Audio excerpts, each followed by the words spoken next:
not knowing if I was going to be able to have my own biological child, I started crying in the lobby of the building. He sort of just like held me in his whole body and just calmed me down and just reminded me it was going to be okay. It was so beautiful, and it gave me such confidence to go upstairs. That was one of today's guests, Kristina, sharing a particularly memorable moment from her fertility journey. Today, we're going to get to know Kristina and her partner, Lorenzo, who are actually still very much on their paths to parenthood. So, today we're going to get to know the couple, and we're going to learn about their path towards surrogacy, and how a grant from Progyny and the Broken Brown Egg will help them along the way. I'm Dan Bolger with Progyny, and this is Infertility.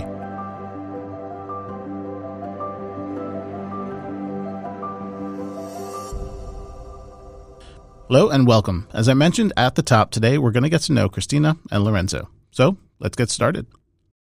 Hi, my name is Kristina. This is my partner, Lorenzo. We're both teachers. We live in New York City, and we are about a year and a half into our family building journey. We kind of always had a little bit of a crush on each other. We worked together for a while at a school, and then I left the school to work somewhere else, and we hadn't seen each other in a few years. Yeah. And then we ran into each other at a Dunkin' Donuts. Hey, how you doing?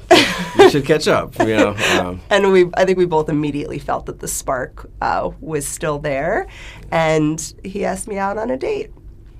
These two have been friends since they were in their early 20s, but when they finally did get together, they both knew that this was the relationship that they had been searching for. But when it came time to think about having children, Kristina knew they would face some difficulties. I was diagnosed with epilepsy when I was younger. Unfortunately, the only medications that do control my seizures are not safe for carrying your own child. And then I also have endometriosis, fibroids, polyps, and a blood condition called thalassemia. And the endometriosis actually led to me having a pretty serious iron deficiency anemia that right now is only kept at bay with an IUD.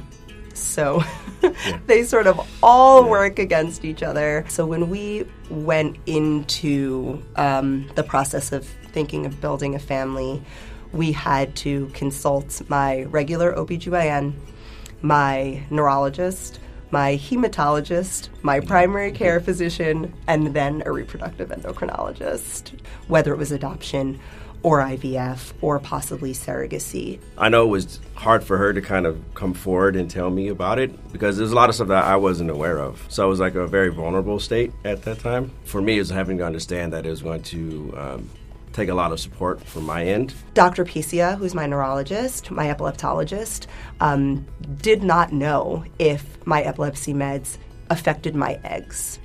He could only speak on what they did to the fetus. Probably the most meaningful moment for me that day, and I don't think I've ever shared this with you, is I was so emotional going into my first appointment at Generation Next, not knowing if I was going to be able to have my own biological child. I started crying in the lobby of the building, and it was like my feet couldn't move anymore. I was shaking, I was crying, and he sort of just like held me in his whole body and just calmed me down and just reminded me it was going to be okay. There was nothing that they could say that would take something away from us. Even if we had to adopt, it was still going to be our baby. And it was so beautiful, and it gave me such confidence to go upstairs. And we went upstairs and we met with Dr. Haid, and he has such like a quirky, interesting, but awesome demeanor to him. Do you remember we sat down? I blurted out my whole story, everything that was wrong with me. I'm like shaking, holding his hand. He's just sitting there listening, like, okay. Yeah, just like shaking his head. And then he kind of looks at us and he goes, "Okay, what's the big deal? Yeah, you're fine." I was like, "What? What?" Yeah, meanwhile I'm sitting there, I'm like, see? Yeah. The amount of relief was overwhelming for somebody who does not get much good news at doctor's offices. This was one of the biggest days of my life, for sure. Now we have 2 healthy embryos, and we will, and we will be pursuing surrogacy as per our doctor's suggestion. Surrogacy is a truly amazing option, but it can cost anywhere from $100,000 to $200,000. So diving in, just seeing financially where we could support ourselves without outside support, if that was possible, was like our first step. Understanding that there were other options out there that we had at our disposal if we needed to have additional support. But definitely through all of that, still thinking, this is a lot of money. This is a whole lot of money. It's so much money. It's really hard to find people out there that are also doing it that feel like they're just kind of normal middle-class people. It feels like a lot of people that are having successful, easy surrogacy journeys are all rich or celebrities.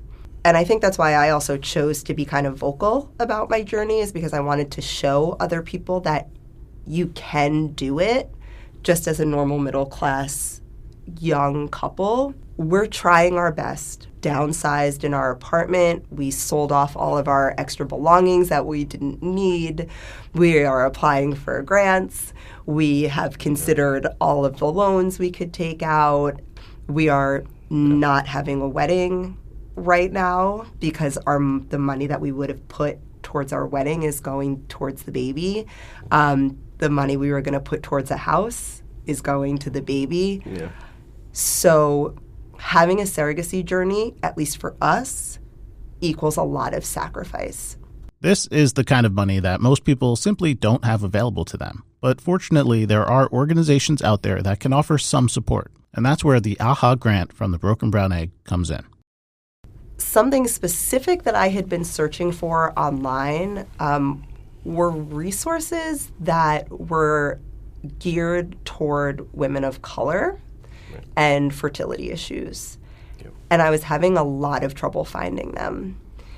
And then Regina actually commented on one of my Instagram posts. And I immediately went to her page, to Broken Brown Egg on Instagram, and was like, oh, I found it. Here it is. This is what I was looking for. Applying for a grant is a whole nother thing in itself. It's all the way down to all your financial accounts. Mm-hmm. It's a lot. And I don't think a lot of people realize that. Like, oh, a grant, like it's just submit my name and, where I live. And my story. Yeah, it's a lot more than that. One thing I love about the AHA grant is the way that Regina, who is the person behind the Broken Brown Egg, lets the grant recipients know that they have received the grant. She always likes to surprise them.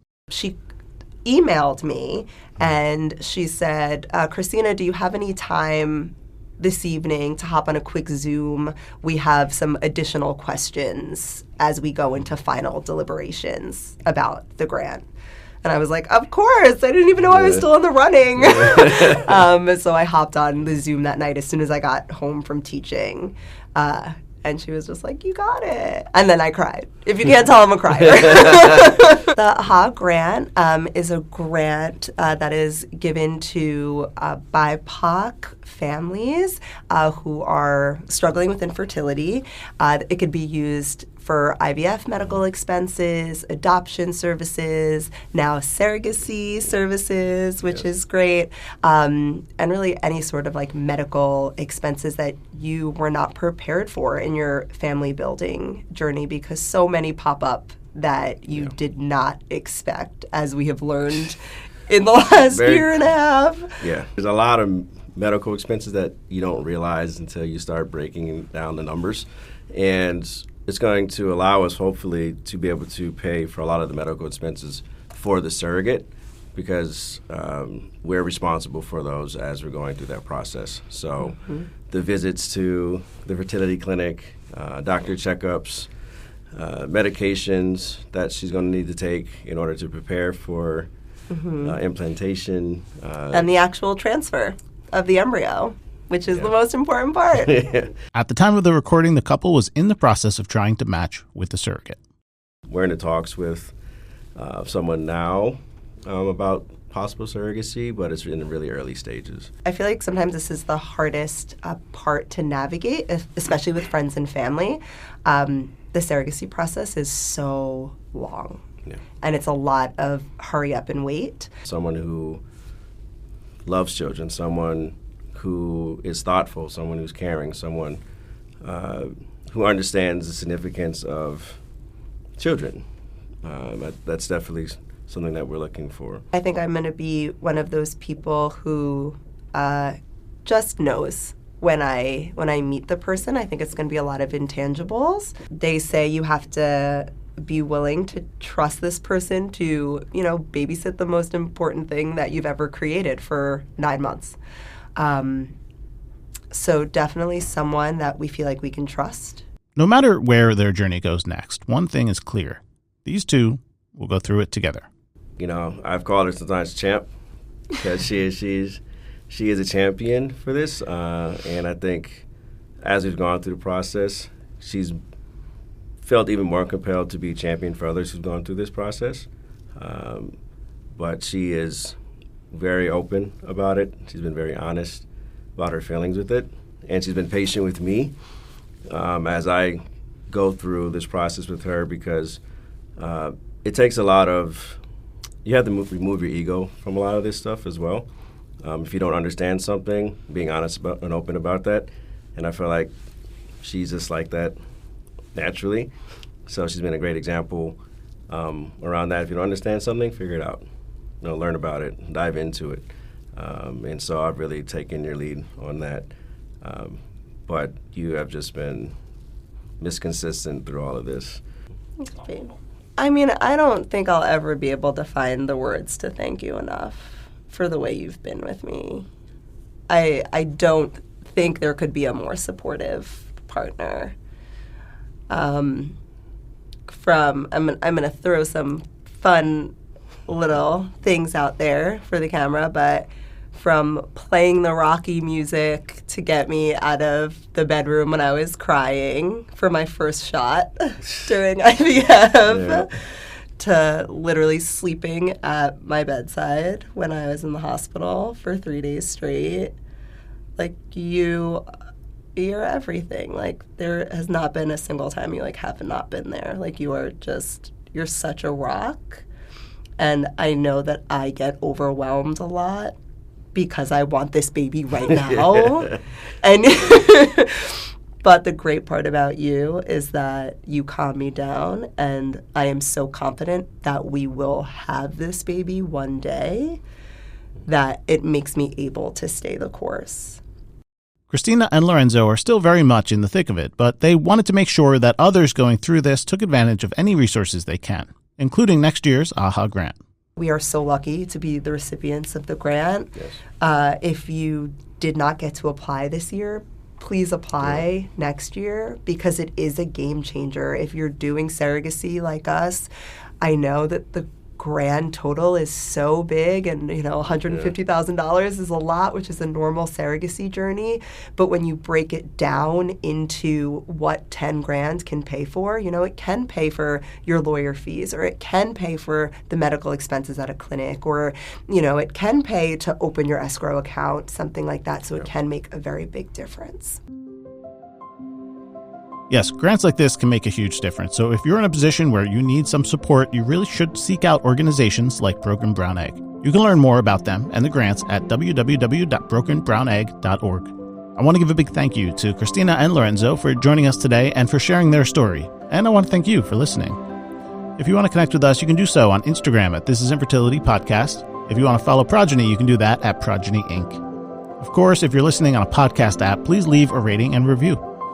This is Infertility is brought to you by Progyny. Please remember the podcast is not intended to substitute for the personalized expert advice of your physician. I'm Dan Bolger, and this is Infertility.